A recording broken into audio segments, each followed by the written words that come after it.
Everybody, Scout Crafty here again. It's Wednesday. We got a lot going on. Breezy, beautiful day out. Look at that sky.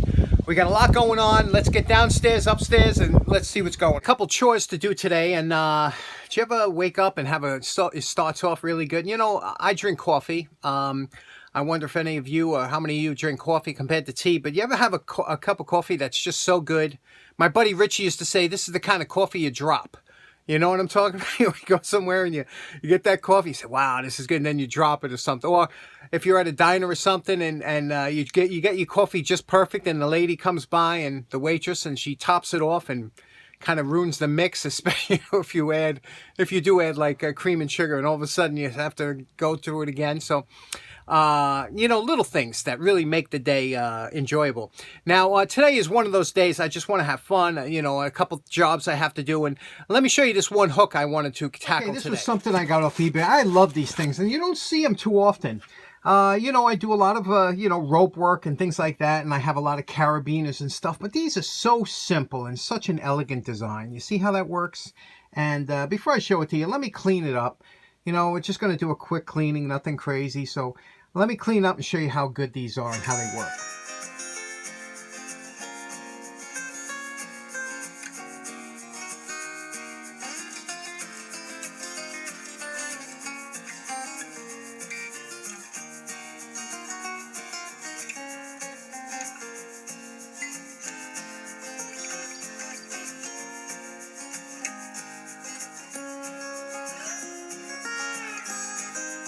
Now, I've always been fascinated with all types of hooks and catches and construction levers, and these are carabiners more or less, and a lot of these are different styles.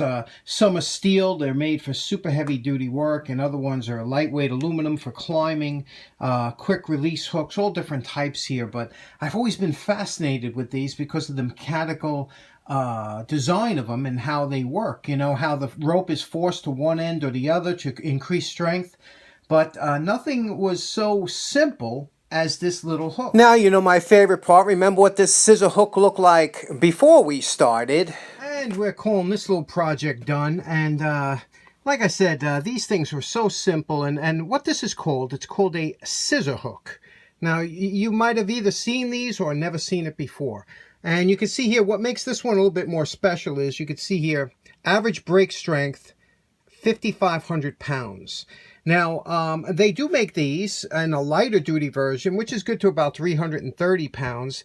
And you will see a lot of them that they make, they're a little bit thinner and thick in the thickness, and they have a little hole drilled here on both of these hooks. And what that does is, when you're using it, you could put a cotter pin or something through there, and that'll lock it into place so that you don't have to worry about it, you know, accidentally slipping out. But these have been such a simple design, and even as a kid I first saw one and I just was intrigued. I said, wow, whoever thought about this? Such a great design. And you can see it gets all its strength because all it is, it's a hook of metal with a hole in it, two of them, held together by a rivet. This rivet takes absolutely no load whatsoever, and there's a spring there to give it a little tension so it don't flop around. But the strength comes from when you put the rope through here. The rivet just protects the rope. And what I did is I made sure that I chamfered all these edges here in case you do use it for a rope, that it doesn't, you know, when you put a lot of pressure on there, any slight edge here can always do damage. So it won't take the place of a carabiner, but I just think it's really interesting. Let me show you how you might use something like this. To get the rope to demonstrate this, I looked over here and I said, oh, what is this? What is this? What do we have here? I must have just picked this up and threw it in the box without even addressing this. You know, when you start to see this unravel, that's no good. In the Scouts, we'd be all over that for this. So let me show you a very enjoyable way to do a quick and easy fix on this. Very simple fix on this is you take it like this. You put the damaged area into the vise, the separated area, and tighten that vise up a little bit, okay? And now you have a nice sturdy piece you can wrap. We're going to use some nice Scotch electrical tape here, and again, it's nice and sturdy here. So what you want to do is you want to start it off here, and you want to pull it really tight. So the first wrap you're going to go around, it's not going to be so tight, but then you want to give it a nice, you know, tight wrap around here, okay? And you see, you want to stretch it so that you can see the grain of the rope. You see what I'm doing there? You want to stretch that tape around there. Okay, and you're going to do that until you get down just about 2 inches or so. And then you're going to work your way, see here, pulling this rope taut on this side. I'm doing it the lefty, I usually do it righty. Pulling it taut on the vise and then work your way back. And then the last wrap that you're going to do around here, you're not going to put a lot of pressure on there. Okay, so like I said, what you're going to do is you're going to put pressure on it until the last wrap. And then when you get to the last wrap around here, you're just going to gently close it over like this and use your finger pressure to give it a good pressure and just really hold it over here. Now, this is a field repair, but you can see how nice it incorporated itself. You can see here, you can see the actual braids through the tape. Now we're going to cut it using the tool that's made this on another video. It's called a Craftsman Handy Cut, but a few companies make them. And all it is, it has a replaceable blade there, and it's an anvil cut. And watch how nice this works. You put the tape right here in the middle, cut it off. Look at that. How nice is that, huh? And this will hold on here for now. Again, you could heat shrink it. You could do all kinds of stuff, but this is a good field repair that'll, you know, will last for a while. Now, the beauty of a scissor hook, if you're doing repetitive action, let's say you were working on top of a barn, you wanted to bring up kegs and nails or whatever. Remember, this is good for 5,500 pounds. So, you know, it's as strong as your rope is going to be. You could put some heavier rope through here because you do have, it will accept a 1/2 inch. So you could put something like this, which would really increase your load bearing. But what you would do is you'd lower it down like this. The person could take their bucket quick like that and then hoist it up. And you could see here, it's just a phenomenal design because of the more you pull on this, it doesn't want to open up. It will stay closed.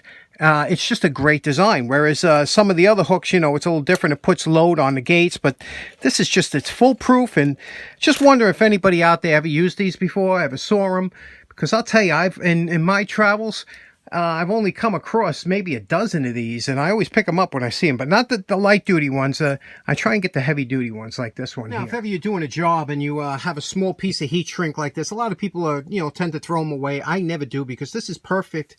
A little scrap like this for heat shrink in the end of the rope is all you need. So always keep those small pieces of heat shrink. And here we're just keeping the tape on there just to keep it close, and then we're going to slip this over, and I'll show you what it looks like with heat shrink. Comparison of the two, the heat shrink on the right, the electrical tape on the left, and you can see sometimes what we used to do is dip the ends in either CA, which is a fast setting glue, or you can use regular wood glue, but that would also seal the ends up and whatever. But now this rope can be put back. Now you're probably wondering, what does a city boy in New York City have any need for any kind of rope work or anything like that? You know, you'd be surprised how it comes in handy sometimes. Let me show you a little project I got to do on a tree that's been bugging me for years. Okay, so here's this little tree that we have here, and this thing, I've been cutting it back for many years, and you can see here how many times, but it just keeps growing back. And I said, today is the day. It rained a couple days ago. I'm going to try and yank it out today. Now, the one thing nice about a chain instead of a strap or some of the nylon ropes is it doesn't build up that static pull, that chain that can snap. So this type of hook is really good because you can place it in here like this and it doesn't slip out, you know. So this is a nice hook to have on the one side, and this will attach to the rope that will go to the hook of the. Now, I bought this tow hook years ago, and you can see here it says it's good to 10,000 pounds, which you can actually hang your vehicle, but I'm sure that the hitch would break before this would. So real nice weld on here. Anyway, this is what we're going to use. This goes into your hitch receiver, and you can pull all kinds of stuff with it.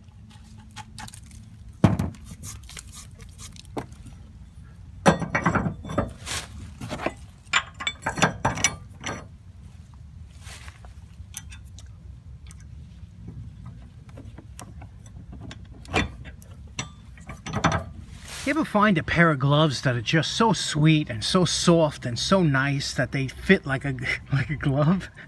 These things are outstanding. A good pair of gloves really helps your day and helps you really enjoy what you're doing. And we have our pipes, our little supervisor here. He's making sure that everything's going good. He's telling me when to back up. He's good like that.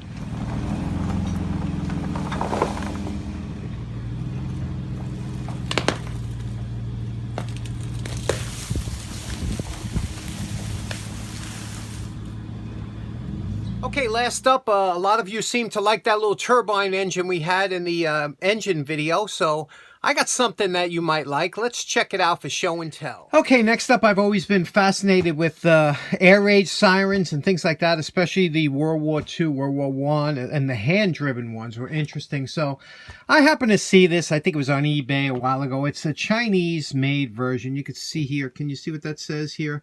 It's a hand-operated siren. It has the model number and gives you the hertz. And what it is, it has a little valve here that'll open up the vents here as you're spinning it.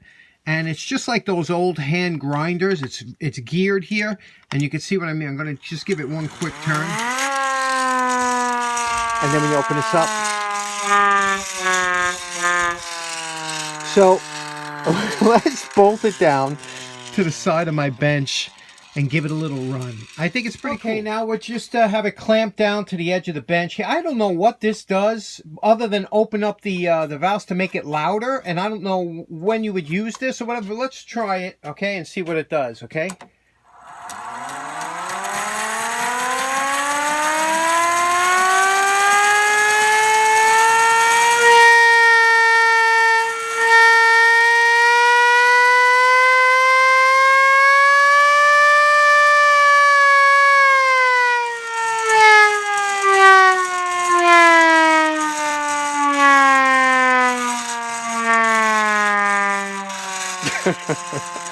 I like to go out at like 2 o'clock in the morning when everybody's just about in their REM sleep and then let this thing blast.